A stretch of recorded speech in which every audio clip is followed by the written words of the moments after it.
N'hi ha tres qüestions molt específiques, li les he posat en la pregunta per a parlar d'elles i no ho ha fet, que afecten l'urbanisme valencià. La revisió de la legislació i els plans urbanístics. Específicament es parla de la supressió de la figura de l'agent urbanitzador i, si no recordo mal, és la tercera vegada que això es demana des d'Europa. La suspensió i el reexamen dels plans que no complisquen els criteris estrictes de sostenibilitat ambiental i responsabilitat social.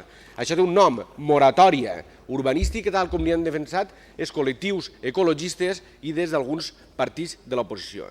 Segona qüestió, els mecanismes per a reparar a les claríssimes víctimes dels abusos urbanístics, que són la immensa majoria, en el cas valencià, de les 186 peticions que s'han presentat en aquesta matèria concreta al Parlament Europeu. I la tercera qüestió, transparència i participació a les comunitats locals, fonamentalment per a que el desenvolupament urbanístic es faci en funció de l'interès comú i no, i cita textualment la pàgina 6 de l'informe, a l'interès exclusiu de promotors, agents immobiliaris i altres interessos creats. Pàgina 13, perdó. No valen tirar balón fora, com venen així a fer, i tirar-li la culpa al que els senyala els problemes.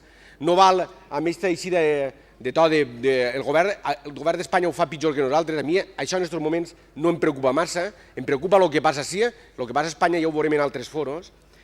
Cal resoldre els problemes contrastats, que els que millor l'han pogut observar són observadors imparcials que no són d'ací.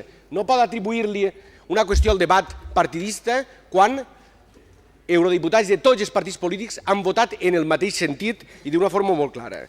Si el model urbanístic valencià està desprestigiat és per ell mateix i per els que li han donat ales i l'han fomentat, i no per un informe que l'únic que fa és descriure quins són els seus defectes.